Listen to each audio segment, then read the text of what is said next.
이번에는 로버트 제임스 윌러의 메디선 카운티의 다리 마지막 시간입니다.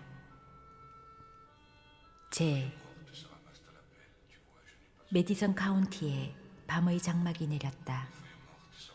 이날은 1987년 그녀의 67번째 생일이었다. 프란체스카는 침대에 2시간 동안 누워 있었다. 그녀는 22년 전의 그 모든 것을 보고 만지고 냄새 맡고 들을 수 있었다. 그녀는 추억했다. 추억하고 또 추억했다. 아이오와 92번 도로를 따라 빗속을 달리던 빨간 후미등의 이미지. 20년도 넘는 세월 동안 그 안개가 내리는 가운데 살았다. 그녀는 무심결에 자기 가슴을 어루만졌다. 그러자 그녀 위로 그의 가슴 근육이 스치고 지나가던 느낌이 그대로 살아났다.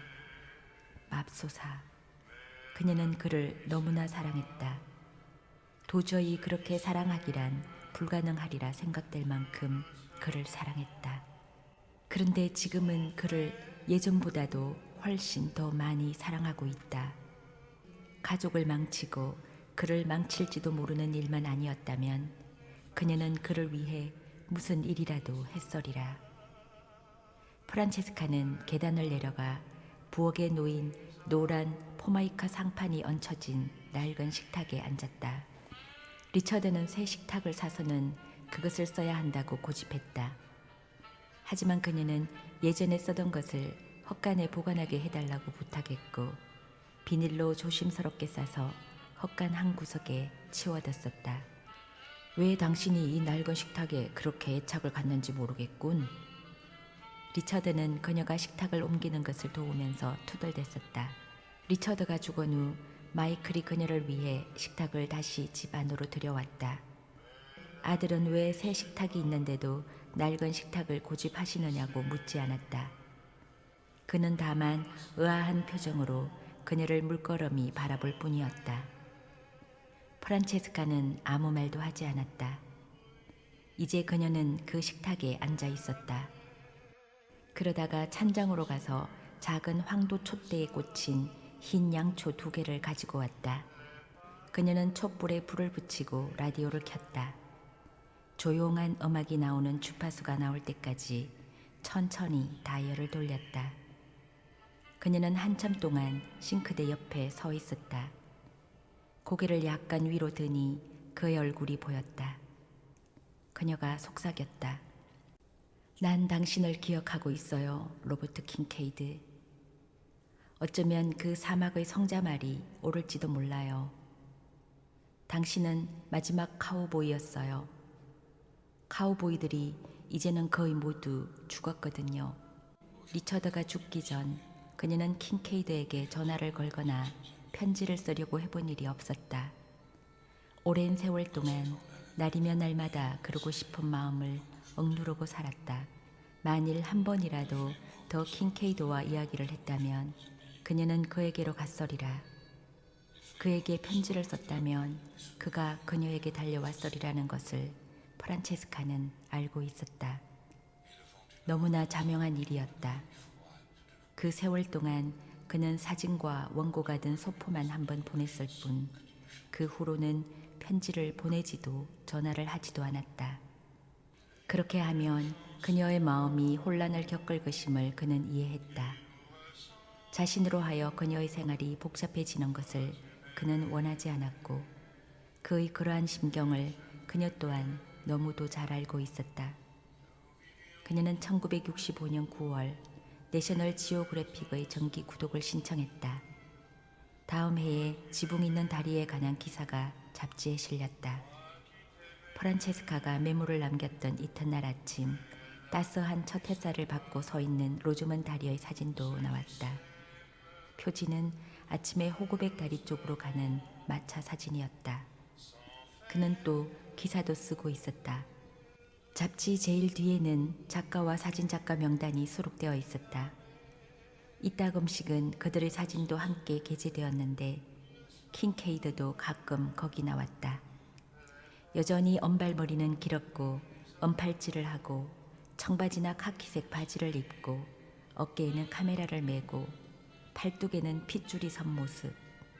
칼라하리 사막에서, 인도의 자이푸르 성에서, 과테말라에서는 카누를 타고, 혹은 북부 캐나다에서 길과 카우보이. 그녀는 이런 사진들을 잘라서 마닐라지 봉투에 넣어 보관했다. 지붕 덮인 다리 사진이 나온 잡지 한 부와 원고, 사진 2장과 그의 편지도 함께 넣었다.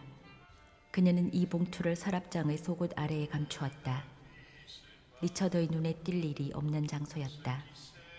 그리고 그 오랜 세월 동안 멀리서 그를 지켜보는 사람처럼 그녀는 로버트 킹케이드가 늙어가는 모습을 지켜보았다. 얼굴에는 여전히 미소가 어려 있었고 길다랗고 홀쭉한 몸매에 멋진 근육도 예전과 다름없었다. 하지만 그녀는 그의 눈가의 주름과 강한 어깨가 조금 처진 것이며 얼굴이 늘어진 것을 알아볼 수 있었다. 그런 것은 한눈에도 알 수 있었다. 프란체스카는 평생을 살면서 그 어떤 대상보다도 그의 몸을 자세히 연구했었다. 그녀 자신의 몸보다도 더 자세히. 그리고 그가 나이를 먹어가는 사실이 그녀로 하여금 그를 더욱더 갈구하게 만들었다. 그런 일이 가능하다면 프란체스카는 그가 혼자일 거라고 짐작했다. 아니, 그럴 거라고 확신하고 있었다. 촛불을 밝히고 식탁에 앉아서 그녀는 그 기사들을 찬찬히 살폈다. 멀리 어느 곳에서인가 그가 그녀를 바라보고 있는 것 같았다. 1967년 잡지에 게재된 특별한 사진이 그녀의 손에 잡혔다.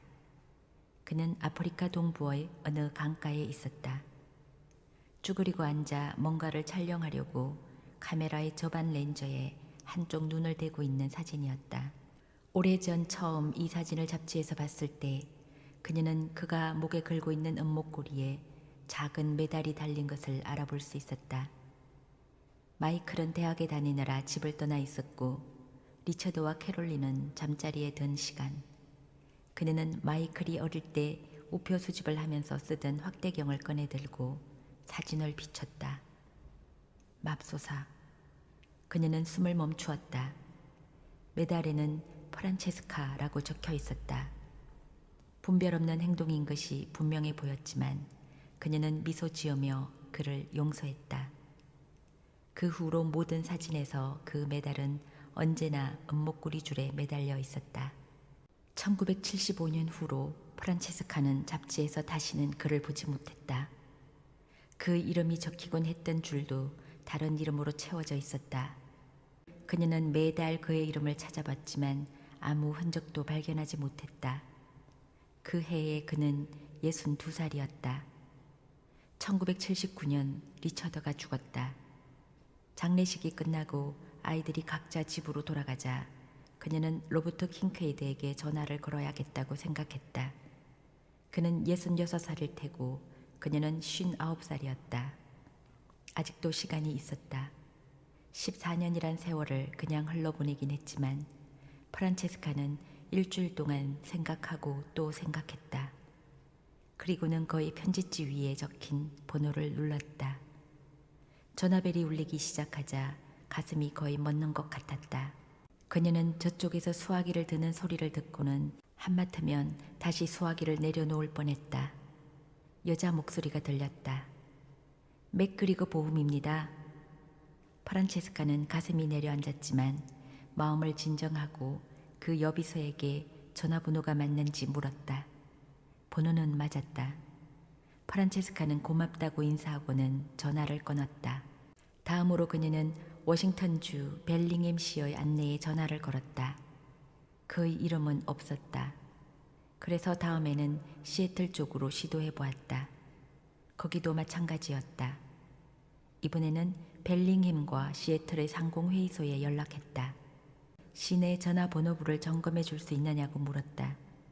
상공회의소 쪽에서 점검해 보았지만 그의 이름은 명단에 없었다. 그래, 킹케이드는 동서남북 어디에서나 살 수 있는 사람이지. 프란체스카는 생각했다. 그녀는 잡지를 또 올렸다. 그는 거기에 전화해 보라고 말했었다. 잡지사의 교환수는 친절했지만 신입사원이었다. 그녀의 부탁을 도와주기 위해서 다른 사람을 불러야 했다.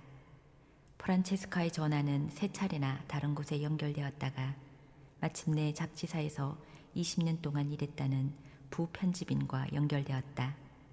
그녀는 로버트 킹케이드에 대해 물었다. 당연히 편집인은 그를 기억하고 있었다.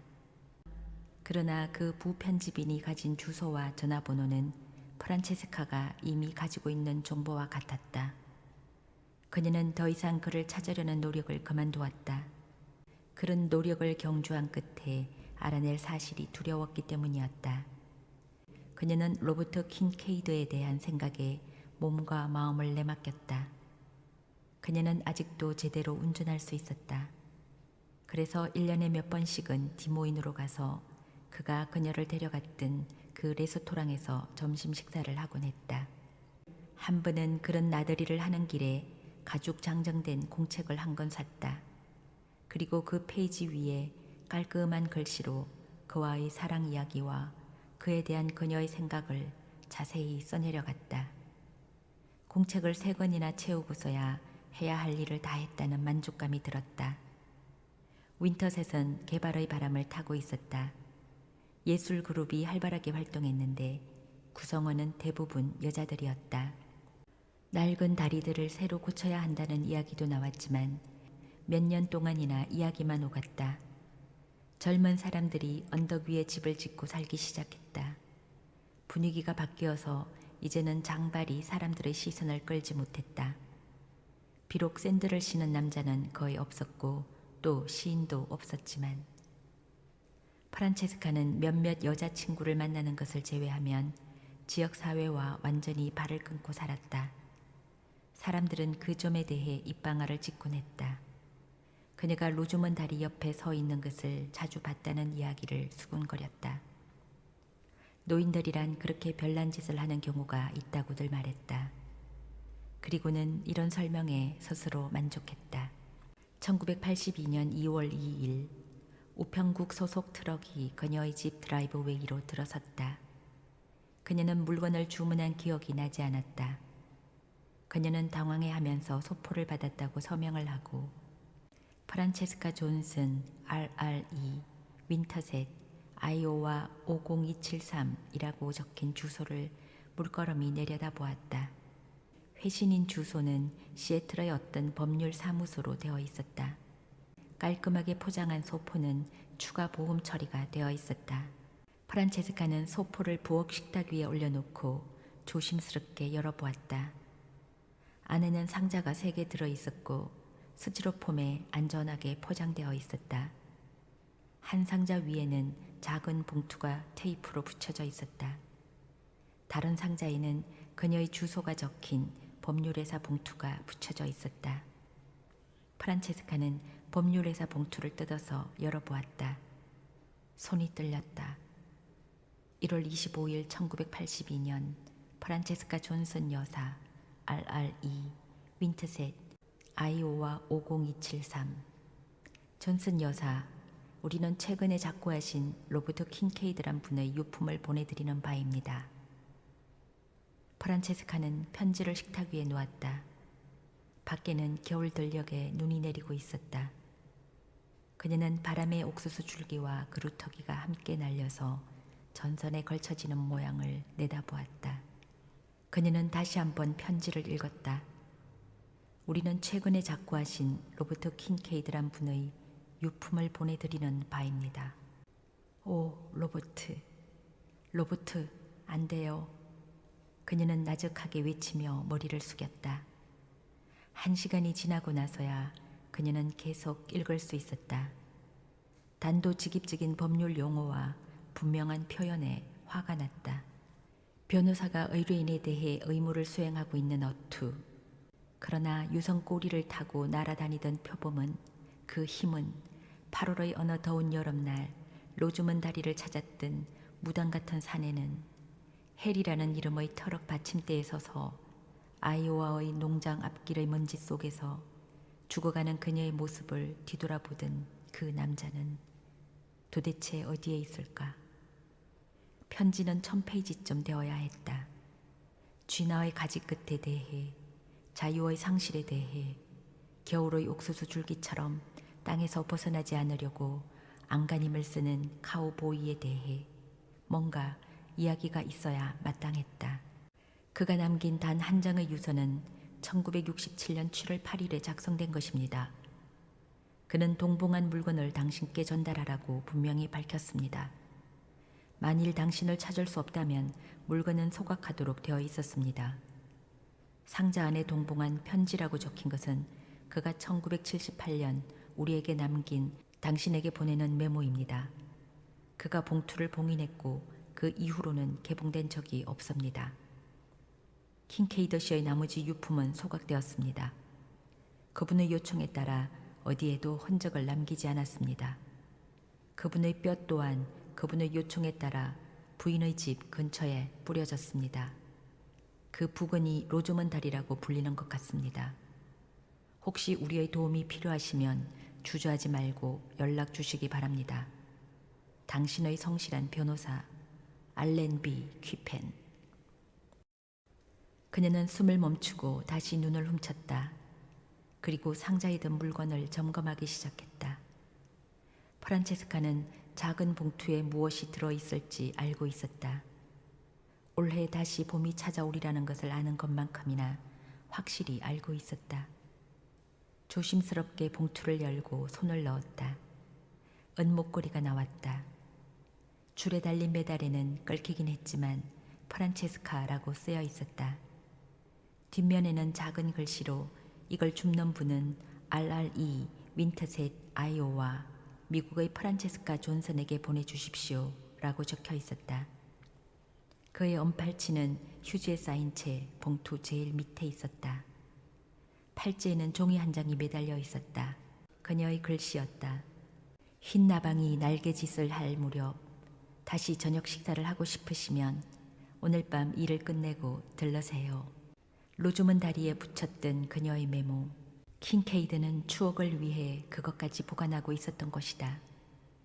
그러자 프란체스카는 그가 가진 그녀의 물건이 유일하게 그것 하나뿐이었다는 사실을 떠올렸다.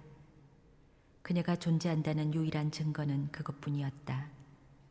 세월의 흐름에 따라 천천히 흐려지는 필름의 감각 유제에 그녀의 모습이 담겨져 있기는 했지만 로즈먼 다리에 남긴 작은 쪽지, 그것은 오랫동안 그가 지갑에 넣어 가지고 다니기라도 한 것처럼 얼룩지고 구겨져 있었다. 그 오랜 세월 동안 미들강 언덕에서 그다지도 멀리 떨어진 곳에서 그는 몇 번이나 그 쪽지를 읽었을까. 어딘가로 날아가는 논스톱 비행기 안에서 흐릿한 독스 등을 켜놓고 앉아서 쪽지를 펴들고 있는 킹케이더의 모습을 상상할 수 있었다. 호랑이 원산지의 나라, 대나무 오두막 바닥에 앉아서 손전등 불빛으로 쪽지를 읽는 모습도 떠올랐다. 벨링햄의 비오는 밤, 쪽지를 접어서 한켠으로 치워두고는 어느 여름날 울타리 기둥에 기댄 여자의 사진이나 해질녘 지붕 있는 다리에서 나오는 여자의 사진을 들여다보는 모습도 떠올릴 수 있었다. 상자 3개에는 렌즈가 달린 카메라가 한 대씩 들어있었다. 움푹 들어가거나 긁힌 자국이 많았다. 카메라 한 대를 돌리자 파인더에 니콘이라는 상표가 눈에 들어왔다. 니콘 라벨 바로 왼쪽 위로는 F라는 글자가 박혀 있었다. 그것은 그녀가 시드 다리에서 그에게 건네줬던 바로 그 카메라였다. 마침내 그녀는 그가 쓴 편지를 개봉했다. 편지지에 길쭉한 글씨로 써내려간 편지는 쓴 날짜가 1978년 8월 16일로 되어 있었다. 친애하는 프란체스카, 이 편지가 당신 손에 제대로 들어가길 바라오. 언제 당신이 이걸 받게 될지는 나도 모르겠소. 내가 죽은 후 언젠가가 될 거요. 나는 이제 65살이요. 그러니까 내가 당신 집 앞길에서 길을 묻기 위해 차를 세운 것이 13년 전의 바로 오늘이요. 이 소포가 어떤 식으로든 당신의 생활을 혼란에 빠뜨리지 않으리라는데 도박을 걸고 있어. 이 카메라들이 카메라 가게의 중고품 진열장이나 낯선 사람의 손에 들어가는 것을 생각하는 것만으로도 참을 수가 없었소. 당신이 이것들을 받을 때쯤에는 모양이 아주 형편없을 거요. 하지만 달리 이걸 남길 만한 사람도 없소. 이것들을 당신에게 보내는 위험을 당신으로 하여금 무릅쓰게 해서 정말 미안하오. 나는 1965년에서 1975년까지 거의 길에서 살았소. 당신에게 전화하거나 당신을 찾아가고픈 유혹을 없애기 위해서였소. 깨어있는 순간마다 느끼곤 하는 그 유혹을 없애려고 얻을 수 있는 모든 해외 작업을 따냈소. 빌어먹을 난 아이오와의 윈터셋으로 가겠어. 그리고 어떤 대가를 치르더라도 프란체스카를 데리고 와야겠어 라고 중얼거린 때가 여러 번 있었소. 하지만 당신이 한 말을 기억하고 있고 또 당신의 감정을 존중해요. 어쩌면 당신 말이 옳았는지도 모르겠소. 그 무더운 금요일 아침 당신 집 앞길을 빠져나왔던 일이 내가 지금까지 한 일과 앞으로 할 일 중에서 가장 어려운 일이었다는 점만은 분명히 알고 있소. 사실 살면서 그보다 더 어려운 일을 겪을 사람이 몇 사람이나 있을지 의아스럽소. 나는 1975년 내셔널 지오그래픽을 그만두고 나머지 세월을 대부분 내가 직접 고른 일에 바치고 살고 있소. 한 번에 며칠 정도만 떠나면 되는 작은 일을 골라 하고 있소. 재정적으로 힘들긴 하지만 그런 대로 살아나가고 있어. 언제나 그랬듯이 말이요. 작업의 많은 부분이 푸켓 사운드 주변에서 이루어지요. 나는 그런 식으로 일하는 게 마음에 들어요. 남자들은 나이가 들수록 물을 좋아하게 되는 것 같소. 강이나 바다 말이요. 아, 그렇소. 이제 내게 개도 한 마리 생겼소. 황금색 리트리버. 나는 녀석을 하이웨이라고 부르는데 여행할 때도 대부분 데리고 다녀요.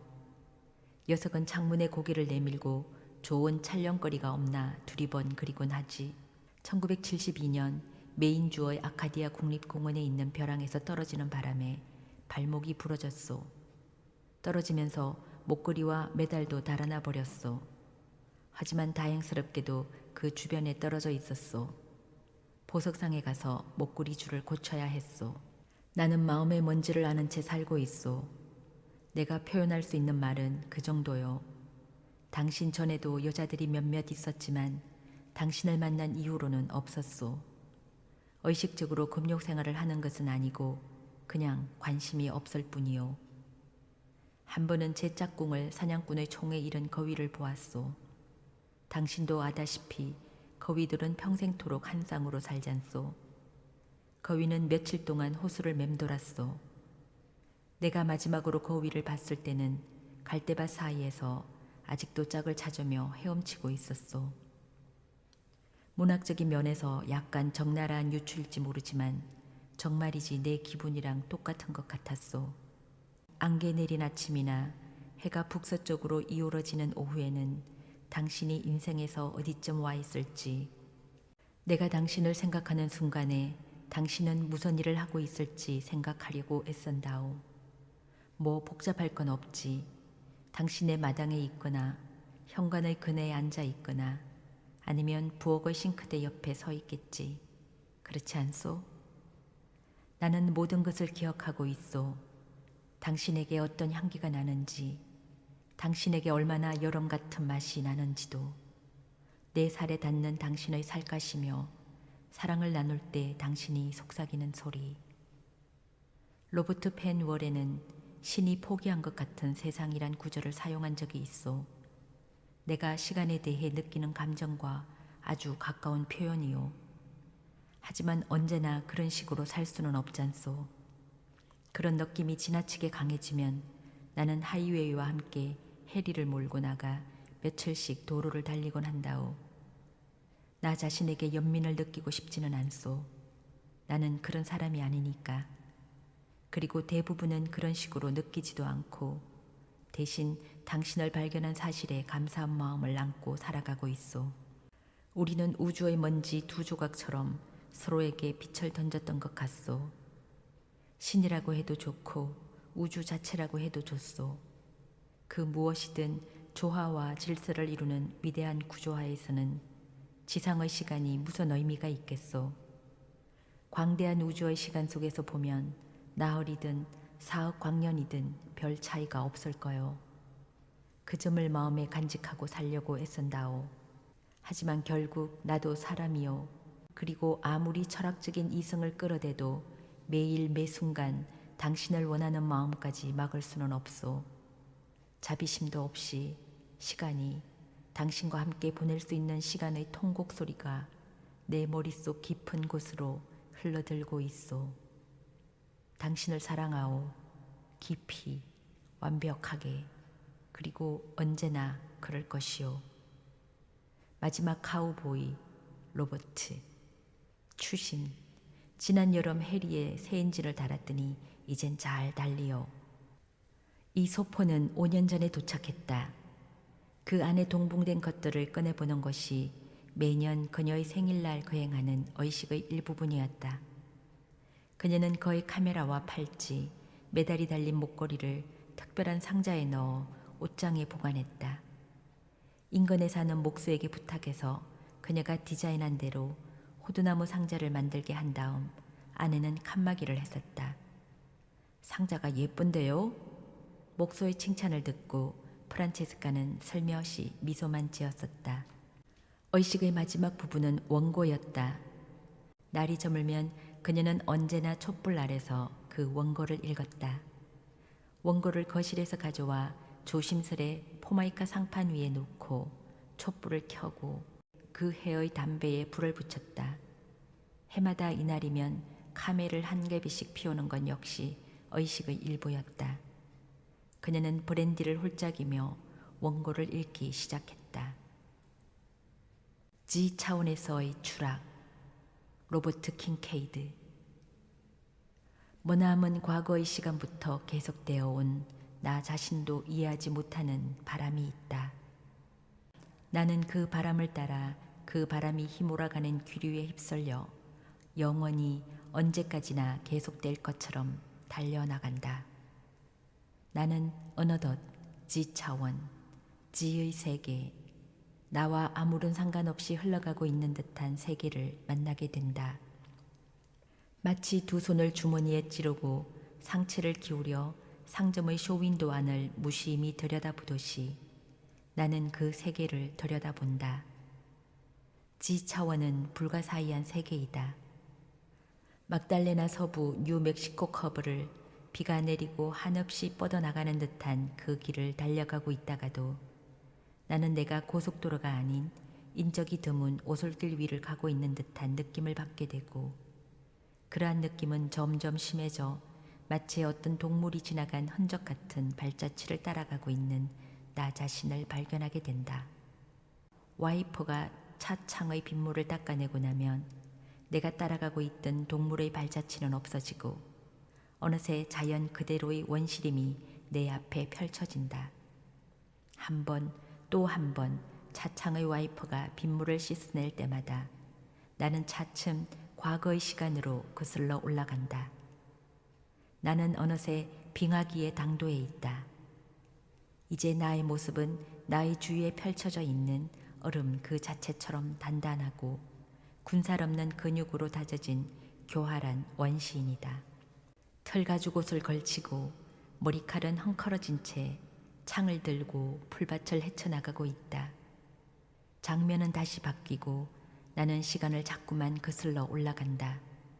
나는 물고기가 된다. 깊은 바닷속에서 비늘을 덮은 채 헤엄치는 물고기가 다시 플랑크톤으로 바뀌고 나는 그 너머의 시간을 볼 수가 없다. 유클리드의 이론이 언제나 옳은 것이 아니다. 두 개의 평행선은 이 세상 끝까지 가도 영원토록 만나지 않는다고? 정말로 그러할까? 평행선이라 하더라도 저 아득한 어느 한순간 만나지 않을까? 마치 소실점에서 선들이 만나듯이. 나에게는 이것이 한낱 가정처럼 느껴지지 않는다. 언젠가는, 정말 언젠가는 하나의 사물이 그 자신의 존재를 상대방의 존재에 투척하여 하나가 되는 시점이 올 것만 같다. 두 오의 실이 하나로 얽혀지듯이 어느 시점에서 만나기 시작했는지도 알 수 없고 서로가 만나는 소리도 들리지 않으면서 마치 숨을 쉬는 것처럼, 그렇다, 숨소리처럼, 숨결처럼 그들은 숨을 쉬듯이 자연스럽게 만나게 된다. 나는 이러한 만남으로, 그 품으로 그 만남을 향해 천천히 나아가고 있는 것이다. 내 모든 힘을 다해, 나의 그 모든 의지를 다해서, 그리고 나를 완전히 그에게 바치면서, 그리고 그 누군가가 저쪽에서 나와의 이러한 만남을 위해 역시 그 자신의 모든 힘을 바쳐 내게로, 나에게로 그 자신의 존재를 전해주고자 달려오고 있다. 그 아득한 만남의 장소에서 호흡처럼 얽혀드는 그 만남의 순간에 노래가 들려온다. 빙글빙글 돌아가는 신비한 춤이 시작되고 노랫가락은 창을 들고 머리를 산발한 빙하시대 원시인의 마음을 달래준다. 원시인, 나는 춤을 추기 시작한다. 천천히 원을 그리며 아주 천천히. 그리고 나는 돌아온다. 지 차원으로부터 그녀에게로. 67번째 생일이 저물 때 비가 멈추었다. 프란체스카는 마닐라 봉투를 뚜껑 달린 책상의 아랫서랍에 넣었다. 리처드가 죽은 후 그녀는 봉투를 은행의 금고에 보관하기로 결정했었다. 하지만 매해 이맘때면 며칠간 집으로 가져오곤 했다. 카메라가 든 호두나무 상자는 뚜껑을 닫아 침실의 옷장 선반 위에 놓았다. 오후가 되자 그녀는 로즈문 다리에 다녀왔다. 이제 그녀는 현관으로 나가 수건으로 그네를 훔치고 앉았다. 날씨가 차가웠지만 그녀는 언제나 그랬듯이 몇 분 동안 그대로 앉아 있었다. 그리고는 마당문으로 나가 한참이나 거기에 서 있다가 집 앞길의 입구로 나갔다. 22년의 세월을 건너뛰어 그녀는 늦은 오후 그가 길을 물으려고 트럭에서 내리는 모습을 그려볼 수 있었다. 해리가 시골길 쪽으로 덜컹거리며 달리다가 멈추고 로버트 킹케이드가 발판 위에 서서 길을 되돌아보는 모습이 보이는 듯 했다. 애매함으로 둘러싸인 이 우주에서 이런 확실한 감정은 단 한 번만 오는 거요. 몇 번을 다시 살더라도 다시는 오지 않을 거요. 지금까지 나타샤의 책 여행이었습니다.